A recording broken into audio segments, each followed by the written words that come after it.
Our first guest tonight has reported extensively on the Mueller witch hunt and recently uncovered, amongst other breakthroughs that he's uncovered, a troubling link that the special counsel has with a Russian oligarch. That's right, I said a Russian oligarch. Joining us tonight, John Solomon, opinion contributor for The Hill, and I am pleased to say one of those who has led the national media in the investigation into this from the very beginning. John, great to have you with us. Great to be with you, Lou. Let's start with Oleg Deripaska, and a Russian oligarch, an aluminum magnate with a long history of work with, if you will, the United States government, and a friend of Putin's. What possible role could he have in all of this? We can absolutely say with certainty that the FBI colluded with a Russian. There's no doubt. The FBI, 10 years ago, for very noble causes, asked Oleg Deripaska to underwrite an off-the-books operation to try to rescue a captured agent, an FBI agent, an American left behind in Iran. State Department wasn't having much luck getting him out. And so they turned to this Russian. They asked him, would he fund an operation and work with them? And he did, to the tune of $25 million. And that, there's nothing wrong with that. That's what the FBI does. It's what we should be doing when we leave an American captured in a foreign country. But today, Oleg Deripaska is a very key figure to a lot of the issues at the center of this investigation. And what I learned in my reporting was Oleg Deripaska told the FBI 2 months before Donald Trump was elected there was no chance that Donald Trump's campaign chairman, Paul Manafort, was coordinating or colluding with Russia.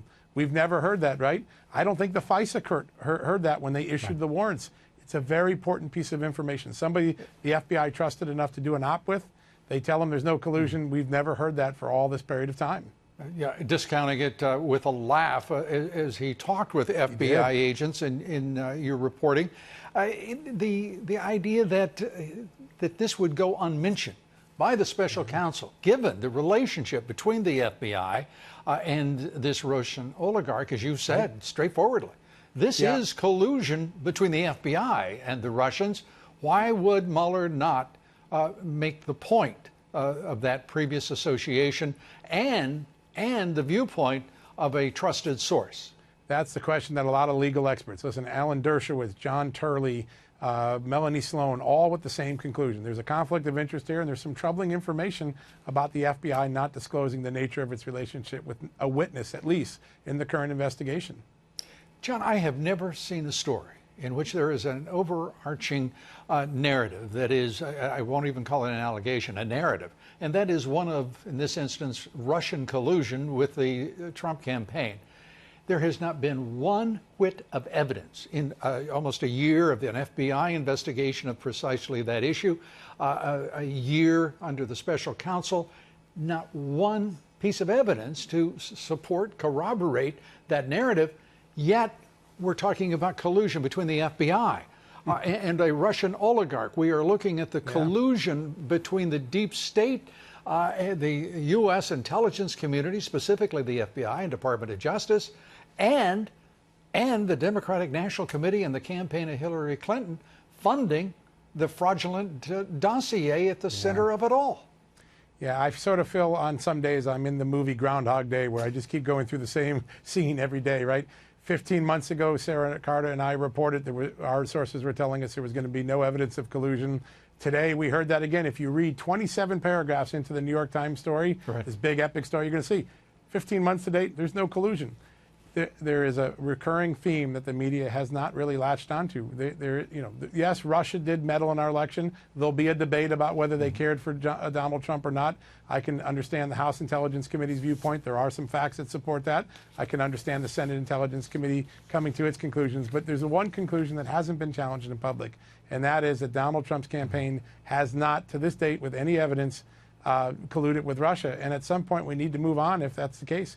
There are other important issues in this country. There is a nation to govern.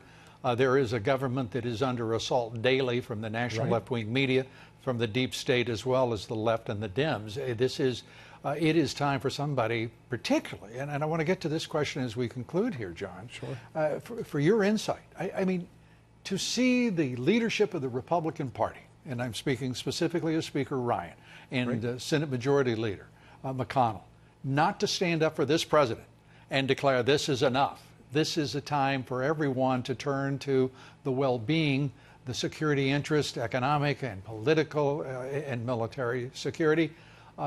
Without question, to preserve that, it's time to say, you've had 2 years, you've found nothing in the farce. Your thoughts? Yeah, think about this. In 15 months, we went from Ken Starr learning about Monica Lewinsky to impeachment. In 15 months here, we've heard the same story over and over again with no progress. There was no collusion, and I think that's a good comparison. Two complex investigations, one was wrapped up pretty quickly, one that's been pretty slow. I think at the end of the day, there are a lot of issues that are going to come out in the next couple of months that are going to correct this narrative and give us a final exclamation point. IG report should come out in the next couple of weeks. We'll see what we learned about James Comey and Andrew McCabe's leadership of the Bureau. And then the Senate Intelligence Committee is going to release a series of reports. I think we're going to end up in August of 2018 where we started in January of 2017. Some Russian meddling in the election, no collusion by Donald Trump. And John, we're also in a strange way coming full circle. And by that I mean we're looking at an election that was disrupted by the investigation or the failure to investigate, depending upon your perspective, by the FBI and prosecute the Hillary Clinton's email scandal, also the Clinton Foundation that was abrogated before it truly began. And now here we are entering the midterm elections in which the FBI and the intelligence community seem to be driving this narrative, irrespective of the lack of evidence, to a conclusion that will be highly impactful on the outcome of the midterms. And that is rancid corruption in my judgment. Yeah, listen, I think the American public is smart enough. They've moved on. Look at the polls. They're no longer interested in Russia. I think the American people are much smarter than maybe some of the games we endure here in Washington. But at the end of the day, the facts are going to be out there. They're going to be stubborn facts, and people can come to their own conclusion. But I think people will go to the polls this fall with a very good factual basis to understand what happened and who may have misled them in the process. Well, John Solomon is certainly at the lead amongst those who are making it possible for the public to have facts. We appreciate it so much. Good talking with you. Great reporting as always. Thank you.